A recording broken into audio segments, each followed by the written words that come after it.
Joel's one. That octopus thing I read when I was in third standard. I think that was one of the first books probably when I was in third, fourth standard which freaked me out. I mean, he exaggerated everything. There's no such octopus in the world. He imagined such a big octopus which would come and pull down his whole, like a ocean liner and all that kind of stuff. And I think I was in my third or fourth standard when it so freaked my imagination.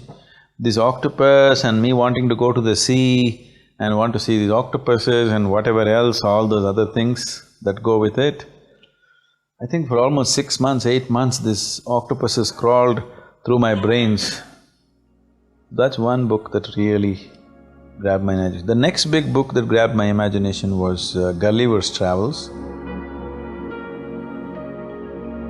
I wanted to go to those islands and meet those little people and kick them around a little bit and just the idea, because when you're 7, 8, you're a bloody Lilliput in the world, everybody is taller than you and everybody thinks he's adult and everybody… Because I could think like them, I could feel like them, but they always thought you're a Lilliput. So I wanted to go to that island and meet these really little ones and kick them around a little bit as they were doing, adults were doing to me.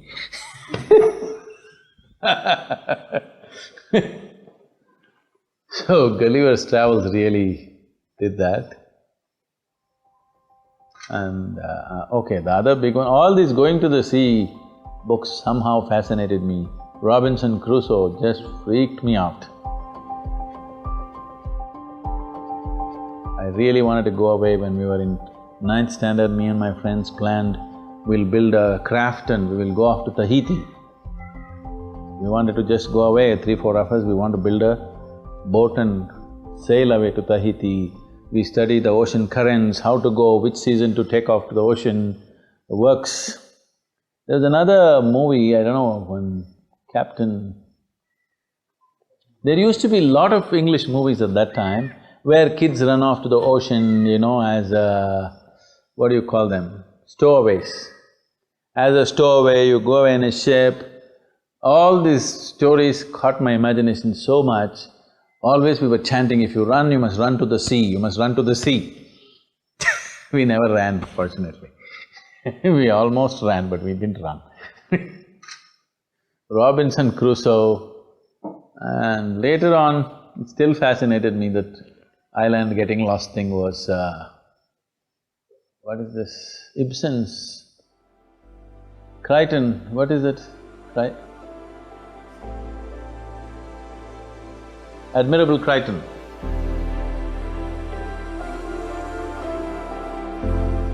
So here a whole English family in the Victorian age, they go on a ship and they crash and they get lost on an island. So suddenly the whole life gets reversed.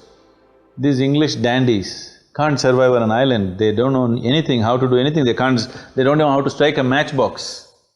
So slowly this Crichton is a cook, slowly cook gradually becomes the leader, and this aristocrat becomes a buffoon on the island. This Crichton marries one of the daughters, because they are there for many years. The whole society gets reversed. The lowest becomes the highest and the highest becomes the lowest, because the conditions have changed from England.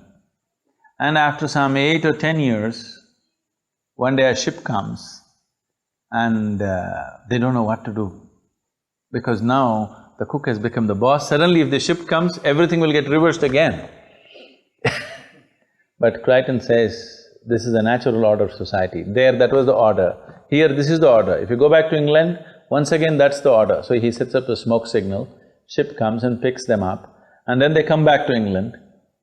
And once again Crichton becomes a cook. And suddenly the dandy feels so uncomfortable because all these days he was a buffoon, was good for nothing, and suddenly he is the boss now. And they all invent stories, how they survived on the island and how they did wonderful things. And Crichton won't say one word for everything, he says, yes, sir. He again becomes a butler in their family. So that's Admirable Crichton. In high school, one book I read was Jonathan Livingstone's Seagull. Have you read that? Richard Bach? In about a month, I read about 23 times this book. It really freaked me. I read Illusions also many times. Khalil Gibran's Prophet really struck a chord in me.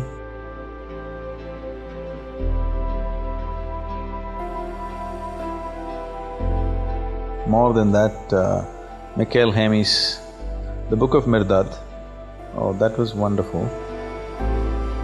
These all I read them when I was, somewhere between 20 to 24, which all piled up in me in a big way, one on top of the other. Moby Dick really freaked me. That's a book that still rules my mind one way or the other. That's about a whale, again sea, I don't know why. And Tolstoy was really… it affected me quite a lot. Dostoevsky and Tolstoy, that made a big impact on me. Have you read War and Peace? Yeah. I've read almost all the books of Tolstoy.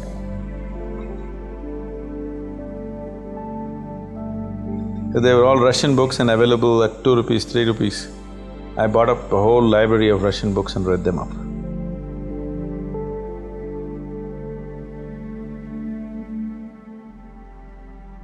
What way books transcend our way? They don't transcend. It is just that if the author is very insightful, to live life as everybody lives, it would take 1,000 years for you. But in those 2 days when you read a 500-page book, which goes into somebody's life intricately, you actually live through that.